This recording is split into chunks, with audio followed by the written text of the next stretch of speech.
ప్రతి అక్షరం ప్రజల పక్షం. HR9 న్యూస్ టీవీకి స్వాగతం, సుస్వాగతం.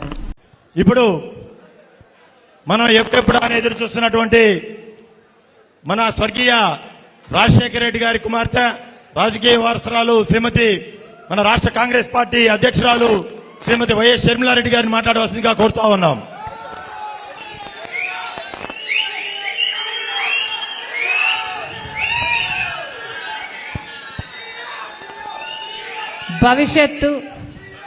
భవిష్యత్తు ఈ యువతది.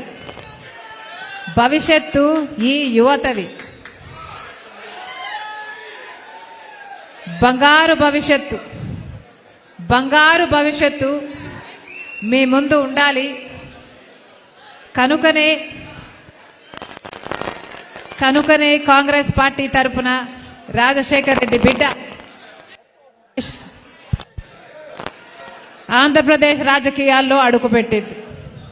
కేవలం మీకోసమే.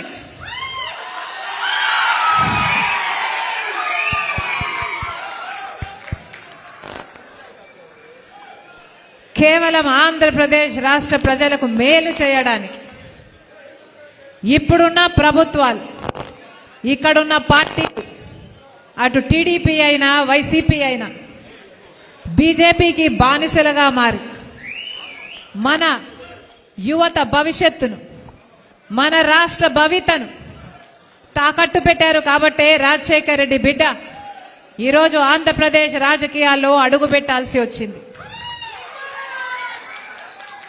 తెలంగాణ నాకు మెట్టినిల్లు అయితే ఆంధ్రప్రదేశ్ నా పుట్టినిల్లు.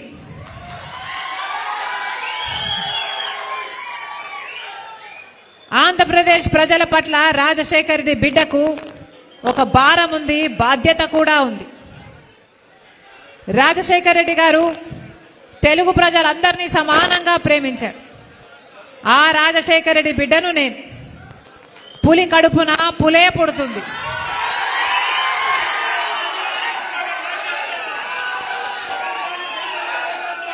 ఆ రాజశేఖర్ రెడ్డి గారి రక్తం ఈ ఒంట్లో ప్రవహిస్తుంది.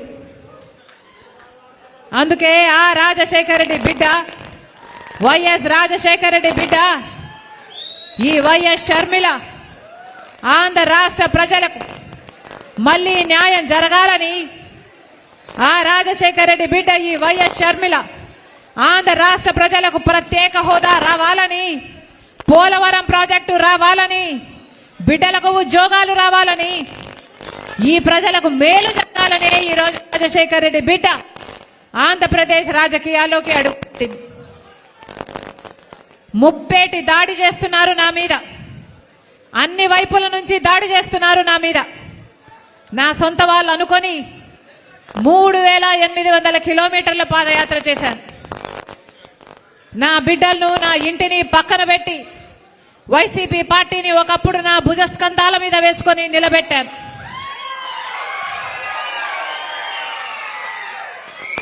మనసు పెట్టి పనిచేశాను.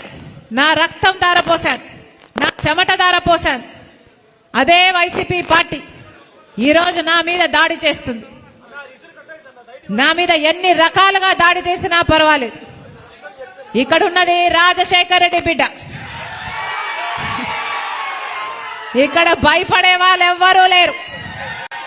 మీకు చేతనైంది చేసుకోండి. ఇక్కడ మేము రెడీ. నేను రెడీ, మీరు రెడీయా? నేను రెడీ, మీరు రెడీయా? మేము రెడీ. ఈ యుద్ధానికి మేము రెడీ. ఆంధ్ర రాష్ట్రానికి ప్రత్యేక హోదా రావాలి. ఆంధ్ర రాష్ట్రంలో పోలవరం ప్రాజెక్టు నిర్మాణం కావాలి.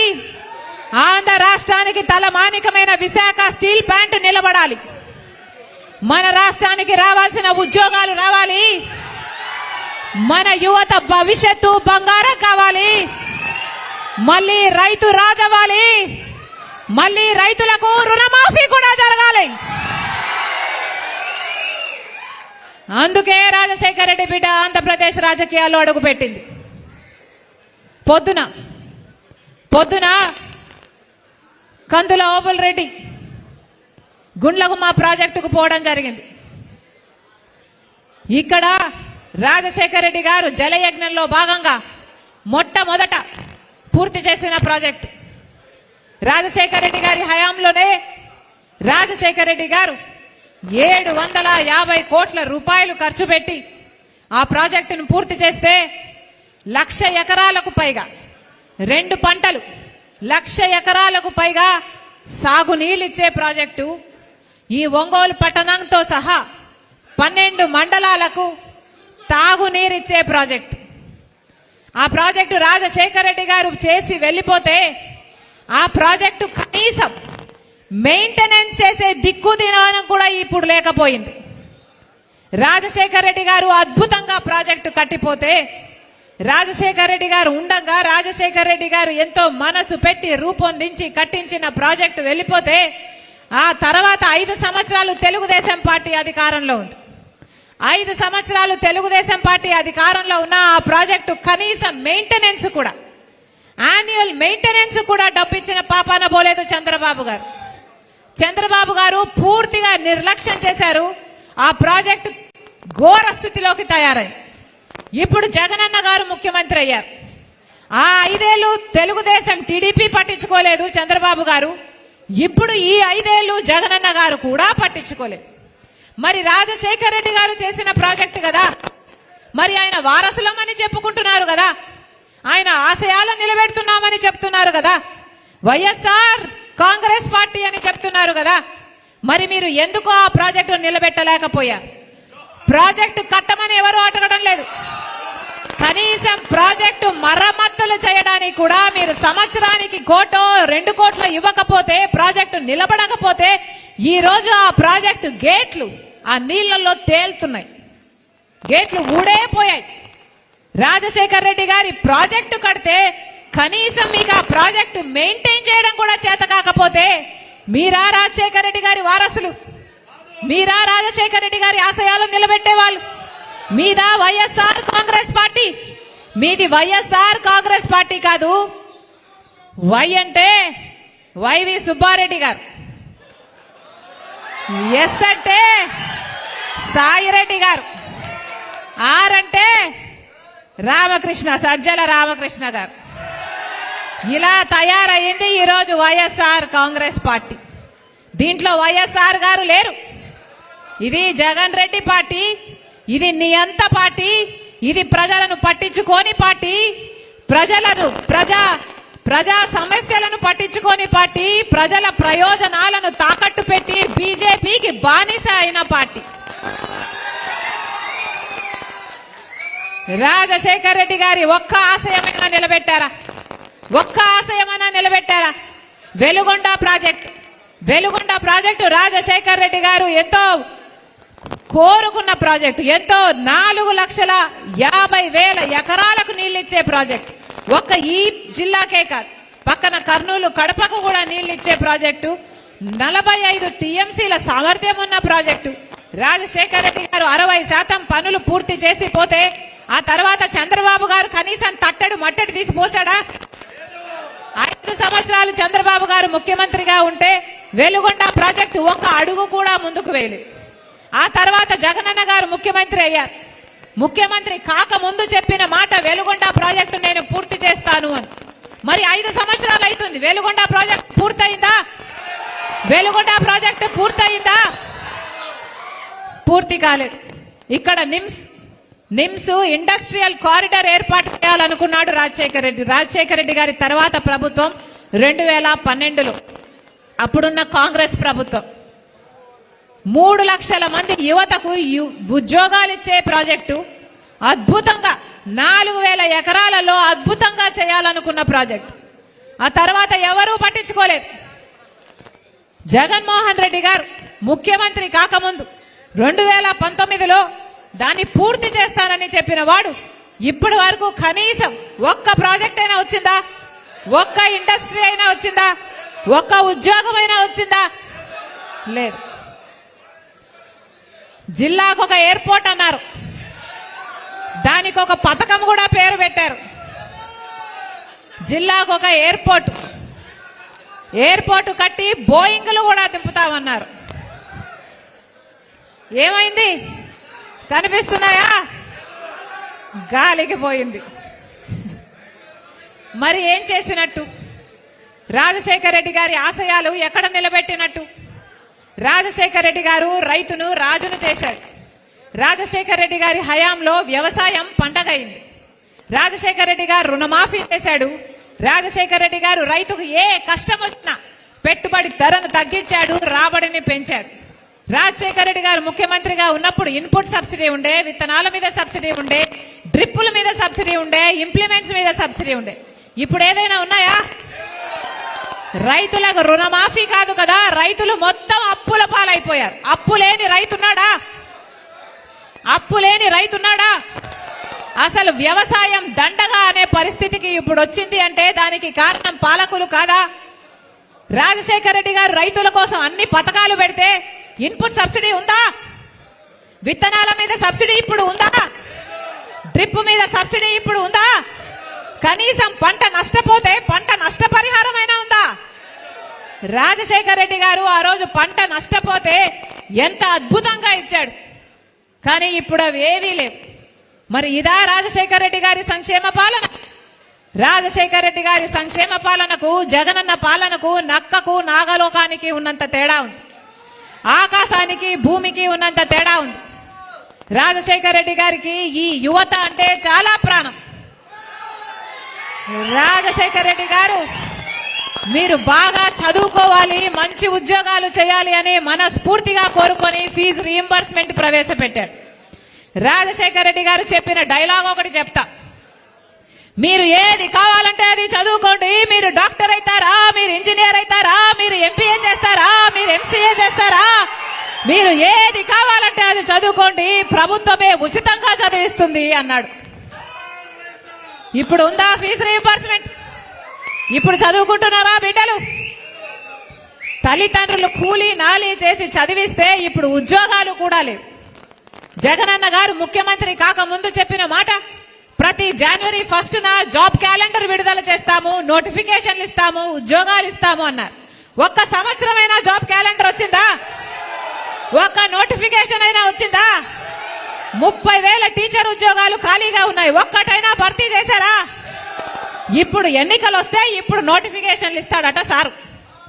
మరి ఇప్పుడు ఇస్తే ఇక నోటిఫికేషన్ వచ్చేది ఎప్పుడు? పరీక్షలు రాసేది ఎప్పుడు? ఉద్యోగాలు వచ్చేది ఎప్పుడు? మీరు ఉద్యోగాలు చేసేది ఎప్పుడు? వీళ్ళకి చిత్తశుద్ధి ఉంటే 5 సంవత్సరాలుగా గాడిదలు కాస్తున్నారా? ఏమి చేస్తున్నారు? కనీసం ఒక్కసారి ఒక్క గ్రూప్ 1 ఉద్యోగం వచ్చిందా మన బిడ్డలకు? అంటే ఆంధ్ర రాష్ట్రంలో ఎవరు గ్రూప్ 1 ఉద్యోగానికి చేయడానికి కూడా అర్హులు కారా? మరి ఇదా రాజశేఖర రెడ్డి గారి సంక్షేమ పాలన? ఇదా రాజశేఖర రెడ్డి గారి ఆశయాలను నిలబెట్టడము అంటే? రాజశేఖర రెడ్డి గారు మాటిస్తే మాట తప్పనివాడు, మాట తప్పడు, మడమ తిప్పనివాడు రాజశేఖర రెడ్డి గారు. మరి జగనన్న గారు ఏమన్నారు?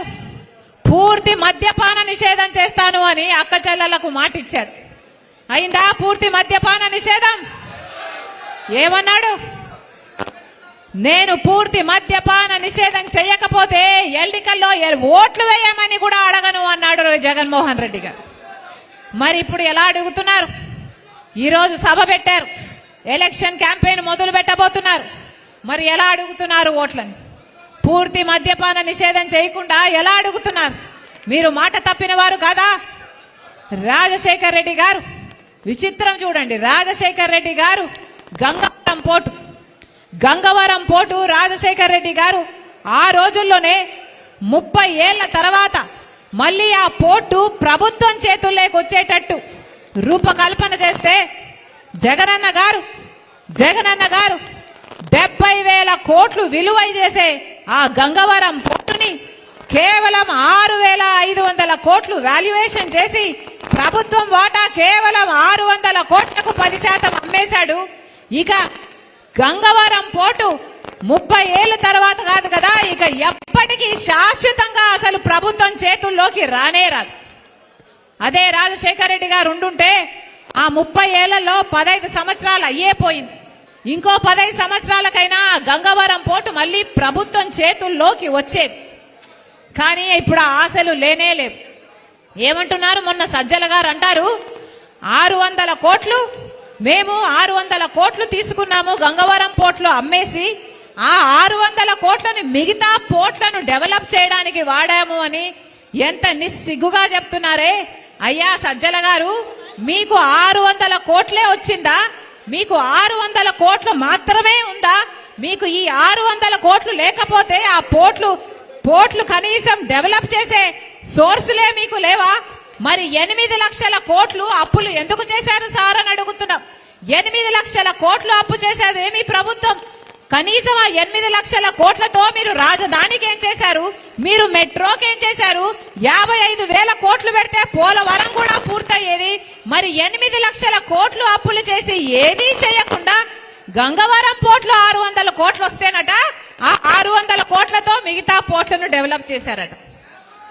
అర్థం పర్థం ఉందా మీరు చెప్తున్న మాటలకి? రాష్ట్ర ప్రజలు చూస్తున్నారు. పరిపాలన ఎవరు చేస్తున్నారో చూస్తున్నారు, ఎలా చేస్తున్నారో చూస్తున్నారు. అందుకే చెప్తున్నా, మీ అందరూ కాంగ్రెస్ కార్యకర్తలు, ఇది ఎలక్షన్ల టైం.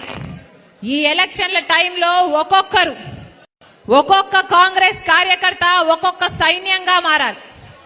నేను చెప్తున్నది ఒక్కొక్క కాంగ్రెస్ కార్యకర్త ఒక్కొక్క సైనికుడిగా మారమని కాదు, ఒక్కొక్క కాంగ్రెస్ కార్యకర్త ఒక్కొక్క సైన్యంలా మారాలి.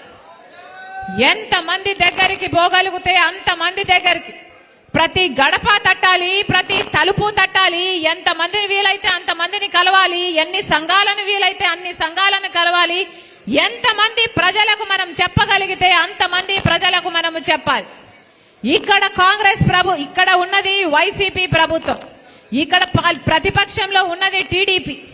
ఇక్కడ అధికారంలో ఉన్న వైసీపీ అయినా ప్రతిపక్షంలో ఉన్న టీడీపీ అయినా ఈ రెండు పార్టీలు బీజేపీకి తొత్తులుగా మారాయి, బీజేపీకి బానిసలుగా మారాయి. ఈ ఆంధ్ర రాష్ట్రంలో బీజేపీ ప్రభుత్వంకి ఒక్క ఎమ్మెల్యే టికెట్ ఇవ్వలేదు ఆంధ్ర రాష్ట్ర ప్రజలు, ఒక్క ఎంపీ టికెట్ కూడా ఇవ్వలేదు ఆంధ్ర రాష్ట్ర ప్రజలు. అయినా కూడా ఆంధ్ర రాష్ట్రాన్ని ఏలుతున్నది బీజేపీ.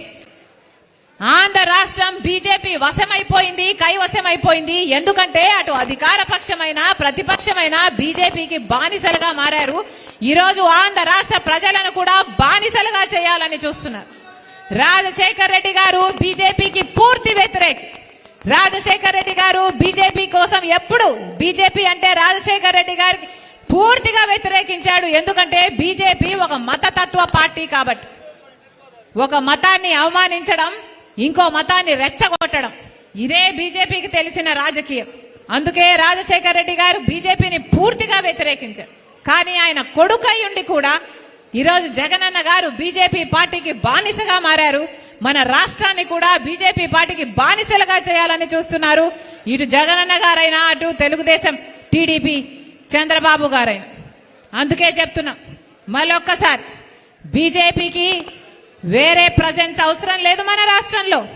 మిగతా దేశం మొత్తంలో బీజేపీ పార్టీ బీజేపీ అయి ఉండొచ్చు, కానీ మన రాష్ట్రంలో మాత్రం బీజేపీ అంటే బి అంటే బాబు, జే అంటే జగన్, పి అంటే పవన్.